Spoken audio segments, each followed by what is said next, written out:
Hello everyone. In the previous video we have discussed two part of this chapter, and this is the third part, and this is the last part of this chapter.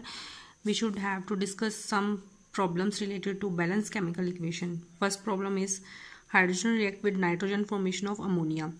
We should have to balance this equation. First of all, we check the elements, check number of element. Here hydrogen is also 2 and nitrogen also 2. In the product side, nitrogen is 1, hydrogen is 3.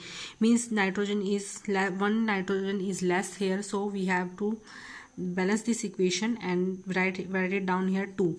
Means 2 nitrogen here and 2 nitrogen also product side, means nitrogen are balanced. Check the hydrogen is 2 and here is hydrogen is 6. So hydrogen does not balance, so we have to balance this hydrogen atom and we have to write it down here 3. So this is the answer, 3 hydrogen and nitrogen formation of ammonia. Next reaction is hydrogen sulfide react with oxygen formation of water and sulfur dioxide. Check that it is balance equation. First of all, check hydrogen atom. Here is two hydrogen atom and here is also 2 hydrogen atom already balanced. Check sulfur atom. Sulfur is 1 and here is also 1, so sulfur also balance. Check oxygen atom. Here is 2 and here is 2 and 1 3. So oxygen atom does not balance, so we have to balance this oxygen atom. So if we multiply 3 here, if first of all we check 2 multiplied, then 2 2 is 4, but here is 3. There is neither any trick formation 3 oxygen atom here, so minimum number is 3. So we have to write 3 oxygen. 3 oxygen means 6 oxygen. Total number of oxygen atom 6. So here is 2 and 1 3. So if we apply 3 here, तो 3 और 2 कितने हो 5, so it doesn't balance.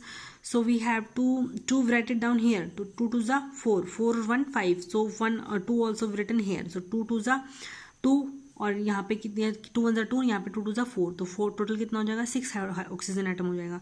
तो hydrogen को जब हम check करेंगे तो यहाँ पे क्या, अब हाइड्रोजन चेंज हो गए, हाइड्रोजन क्या हो गया, यहाँ पे 4 हो गए, इस साइड कितने होंगे 2 हो गए, तो यहाँ पे भी हाइड्रोजन बैलेंस करना पड़ेगा, तो इस यहाँ पे हम क्या लिख देंगे 2.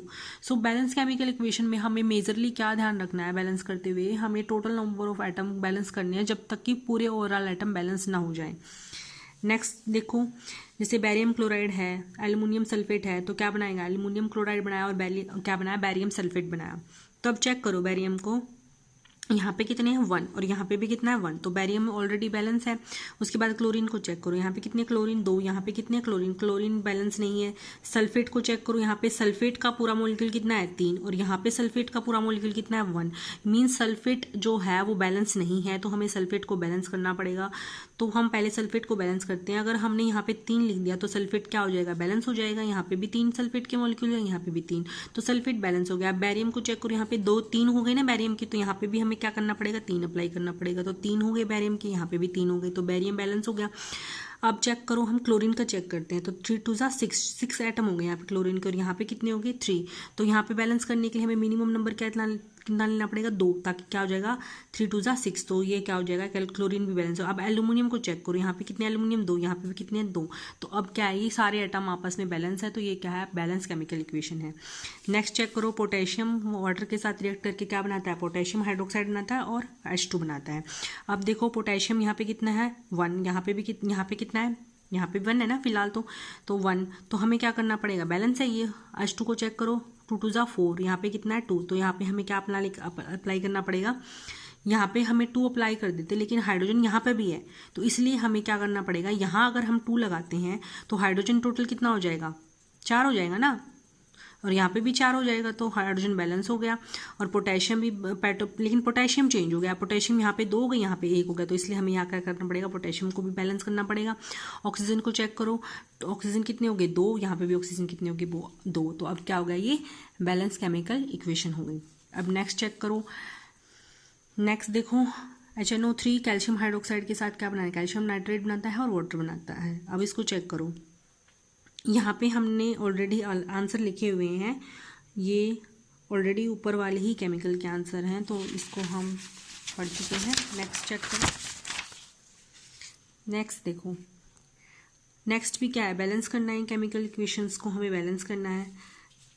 ये देखो कैल्शियम, यहाँ पे भी कैल्शियम के, कार्बन डाइऑक्साइड चेक करो, यहाँ पे क्या है CO, कार्बन के कितने हैं, यहाँ पे 1 है, यहाँ पे कार्बन का 1 है, ठीक है। ऑक्सीजन 2 है, यहाँ पे कितना ऑक्सीजन 3 और 1 4, और यहाँ पे कितने हो गए ऑक्सीजन का, ऑक्सीजन को चेक करो तो यहाँ पे क्या हो गया 2 तो यहाँ पे हो गए और 2 यहाँ पे हो, तो ऑक्सीजन भी बैलेंस है इसका, ये ऑलरेडी बैलेंस केमिकल इक्वेशन है। नेक्स्ट चेक करो, जैसे नेक्स्ट क्वेश्चन क्या है, हमें क्या बताना है, right balance chemical equation of the following and identify the type of reaction को हमें बैलेंस, पहले तो हमें केमिकल रिएक्शन को बैलेंस करना है और उसके बाद हमें ये बताना है कि कौन सी टाइप है, ठीक है।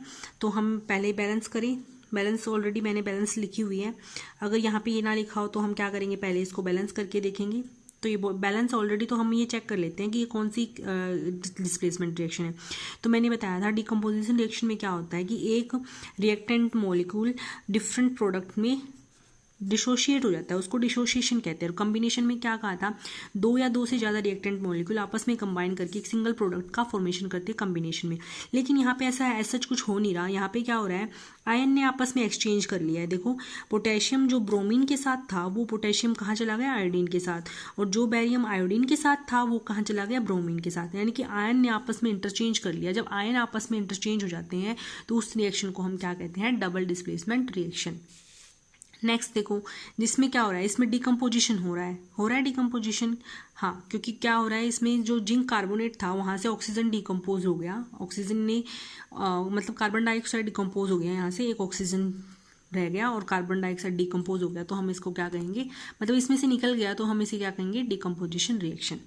नेक्स्ट चेक करो, H2 क्लोरीन के साथ मिलकर क्या बनाता है, क्लोरीन गैस बनाता है। तो हम इसने क्या किया, 2 रिएक्टेंट मॉलिक्यूल थे ना, उसने आपस में क्या कर दिया, कंबाइन हो गए ना, दोनों मिल गए आपस में और मिलके इन्होंने क्या बना लिया, HCl। ये जितना आपको इजीली रिएक्शन दिख रही है, एज सच ऐसे इजीली रिएक्शन फॉर्मेशन नहीं होता है, इसके लिए बहुत हाई टेम्परेचर कंडीशन की रिक्वायरमेंट होती है, तभी ये रिएक्शन होती है। ऐसा नहीं है कि हमने दोनों गैसों को उठा लिया, जोड़ दिया और वो बन गया, ऐसे कुछ नहीं बनता है। ये पर्टिकुलर लैब में इसको सिंथेसाइज किया जाता है, ठीक है। अब चेक, तो ये हमें क्या हो गया, कम्बिनेशन रिएक्शन। उसके बाद क्या हो गया, डिस्प्लेसमेंट रिएक्शन। डिस्प्लेसमेंट रिएक्शन में चेक करो है कि नहीं है ये, मतलब ये तो मैंने आंसर लिख रखा है ना, तो आप चेक करो पहले क्या है। मैग्नीशियम HCl के साथ रिएक्ट करता है तो क्या बनाता है, मैग्नीशियम क्लोराइड बनाता है और हाइड्रोजन बनाता है। देखो मैग्नीशियम ने क्या किया, रिप्लेस हो गया ना, एक को मतलब हाइड्रोजन को इसने रिप्लेस कर दिया, हाइड्रोजन की जगह ले ली इसने, तो क्या बनाया, मैग्नीशियम क्लोराइड बनाया और हाइड्रोजन बनाया, तो क्या हो गया, डिस्प्लेस कर दिया ना, एक एटम ने दूसरे एटम को डिस्प्लेस कर दिया, तो क्या हो गया, डिस्प्लेसमेंट रिएक्शन हो गया। अब एक्सो और एंडो को मैंने आपको फर्स्ट वीडियो में एक्सप्लेन किया था। एक्सो और एंडो रिएक्शन कौन सी होती है, एक्सोथर्मिक रिएक्शन वो होती है जिसमें हीट इवॉल्व होती है, हीट बाहर निकलती है, उसको हम एक्सोथर्मिक रिएक्शन करते हैं। और एंडोथर्मिक रिएक्शन क्या होती है, जिसमें हीट को हमें रिक्वायरमेंट होती है रिएक्शन करवाने के लिए, तो उसको हम क्या कहते हैं, एंडोथर्मिक रिएक्शन कहते हैं, ठीक है। तो इसने पूछा है कि जो हमारी, इस क्वेश्चन में इसने ये पूछा है कि जो हमारा जो प्रोसेस होता है ना, फूड ब्रेकिंग ऑफ फूड, मतलब जब हम फूड खाते हैं, भोजन खाते हैं, तो फूड हमारी बॉडी में डाइजेस्ट होता है ना, तो वो प्रोसेस कैसा होता है। अब आपने कईयों ने देखा होगा कि जब हम फूड खाते हैं तो क्या करता है, हम लार्ज फूड मॉलिक्यूल्स लेते हैं ना, उसको हम क्या करते हैं, ब्रेक डाउन करता है हमारा माउथ, उसको ब्रेक डाउन करके अंदर सिंपल सब्सटेंस में पहुंचाता है। तो उससे क्या होता है, तो उससे क्या करता है, एनर्जी सेल्स को रिक्वायर है, एनर्जी चाहिए सेल्स को उसको डिकम्पोज करने के लिए, तो ठीक है। तो एनर्जी क्या है, उसको नीड है एनर्जी की, ठीक है। उसके बाद क्या होता है, तो क्या हो गया, एंडोथर्मिक रिएक्शन होगी ना। और बाद में क्या होता है कि बाद में क्या होता है कि जो रेस्पिरेशन जो हम प्रोसेस करते हैं उसके अंदर हम क्या करते हैं, एनर्जी को रिलीज करते हैं, तो वो क्या हो गया, एक्सोथर्मिक हो गया। तो अब देखो, during digestion large molecule of food are breaking down into simpler substance as glucose, these glucose combine with oxygen in the cell and provide energy.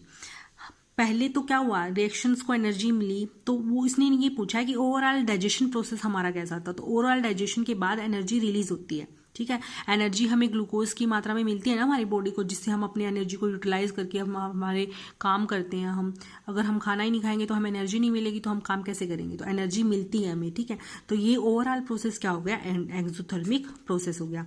जैसे ग्लूकोज ने ऑक्सीजन के साथ रिएक्ट करके कार्बन डाइऑक्साइड बनाया, वाटर बनाया, और कुछ amount में हमें एनर्जी मिली, जो हम एनर्जी हम यूटिलाइज करते हैं अपना काम करने के लिए, ठीक है।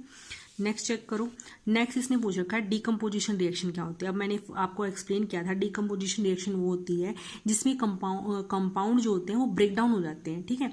तो decomposition reaction are those reaction in which a compound break down into 2 or more substance. This reaction is required source of energy, ठीक है। इस रिएक्शन में सोर्स ऑफ एनर्जी के रिक्वायर्ड होंगे to proceed. They are exact opposite of combination reaction. Combination reaction में opposite होता है ना, उसमें दो मॉलिक्यूल कंबाइन होकर एक सिंगल सब्सटेंस बनाते हैं। इसमें क्या है, एक सिंगल सब्सटेंस डीकम्पोजिशन होकर दो या दो से ज़्यादा सब्सटेंस बनाते हैं और एनर्जी क्या होती है, रिलीज होती है, ठीक है। आगे चेक करो।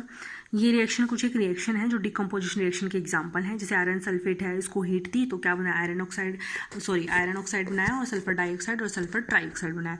जैसे डाइजेशन प्रोसेस लाइट के अंदर अगर हम AgCl का रिएक्शन कराते हैं, AgCl को करते हैं, डालते हैं तो Ag अलग हो जाता है, फ्लोराइड गैस अलग हो जाती है। ये भी क्या है, हमारी डीकम्पोजिशन रिएक्शन है जो लाइट की प्रेजेंस में डीकम्पोज हो जाती है, ठीक है। वैसे ही फर्दर ये वाली भी हमारी डीकम्पोजिशन रिएक्शन होती है।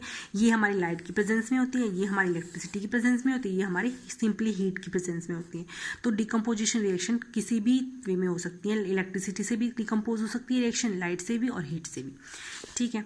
अब आगे चेक करो डिस्प्लेसमेंट रिएक्शन। मैंने आपको बताया था मोर रिएक्टिव एलिमेंट डिस्प्लेस कर देता है लेस रिएक्टिव एलिमेंट को, तो इसको क्या कहते हैं, डिस्प्लेसमेंट। तो इसने जिंक ने क्या किया, कॉपर को रिप्लेस कर दिया ना, यानी कि जिंक क्या हो गया, मोर रिएक्टिव हो गया कॉपर से। अब चेक करो डबल डिस्प्लेसमेंट में मैंने क्या बताया, आयन आपस में एक्सचेंज हो जाते हैं। इसमें वो नहीं है कि कौन सा ज़्यादा रिएक्टिव है कौन सा लेस रिएक्टिव है, आयन क्या हो जाते हैं, आपस में एक्सचेंज हो जाते हैं, ठीक है। तो इसको हम क्या कहते हैं, डबल डिस्प्लेसमेंट रिएक्शन कहते हैं। देखो आपस में आयन एक्सचेंज हो गए ना, सोडियम जो सल्फेट के साथ था वो अब क्या है, क्लोरीन के साथ है, और जो बेरियम क्लोरीन के साथ था वो अब किसके साथ है, सल्फेट के साथ है, ठीक है। हो गया आगे ये चेक की केमिकल रिएक्शन दे रखी है, ठीक है। प्रेसिपिटेशन रिएक्शन क्या होती है, वो रिएक्शन जिसके अंदर हमें प्रेसिपिटेट फॉर्म होती है। Precipitate in the sense of, जैसे आपने देखा होगा अंदर टेस्ट ट्यूब के अंदर आपने एक्सपेरिमेंट किया हो लैब में, तो यहाँ पे ना सॉलिड रह जाता है और लिक्विड के अंदर थोड़े हमें सॉलिड पार्टिकल्स ऐसे रोटेट करते हुए दिखाई देते हैं जो अंदर नीचे बॉटम पे सेटेड डाउन हो जाते हैं। उसी को हम क्या कहते हैं, प्रेसिपिटेट कहते हैं, ठीक है। तो प्रेसिपिटेशन रिएक्शन में क्या होता है, प्रेसिपिटेट बनते हैं, उसी को हम क्या कहते हैं, जिसमें वो प्रेसिपिटेट जो है ना वो इनसॉल्युबल होते हैं। अगर सॉल्युबल होता तो कंप्लीटली डिजोल्व हो जाए सोल्यूशन में, वो हमें दिखे ही ना, इनसॉल्युबल है तभी तो वो हमें दिख रहे हैं ना, तो उसे हम क्या कहते हैं, प्रेसिपिटेशन रिएक्शन कहते हैं। तो ये चैप्टर हमारा कंप्लीट हो गया है, ठीक है। आगे यही बता रखा है, इसमें किस में ऑक्सीडेशन हो रही है, किस में रिडक्शन हो रही है, आप चेक कर लो। हाइड्रोजन ने क्या किया, ऑक्सीजन को गेन किया ना, वाटर बना दिया, तो क्या हो रहा है, ऑक्सीडेशन हो रहा है। और इसमें एडिशन ऑफ O2 होगा ना, इसलिए, ठीक है। और रिडक्शन में क्या होगा, या तो रिमूवल ऑफ हाइड्रोजन होगा, या फिर क्या होगा, एडिशन ऑफ H2 होगा, या फिर क्या होगा, डिक्रीज इन पॉजिटिव चार्ज होगा। डिक्रीज इन पॉजिटिव चार्ज हम रिडॉक्स रिएक्शन में करेंगे, फर्दर 11th क्लास में हम इसको स्टडी करेंगे। रिडॉक्स रिएक्शन के अंदर हम इसको फर्दर स्टडी करेंगे, ठीक है। Thank you guys for watching.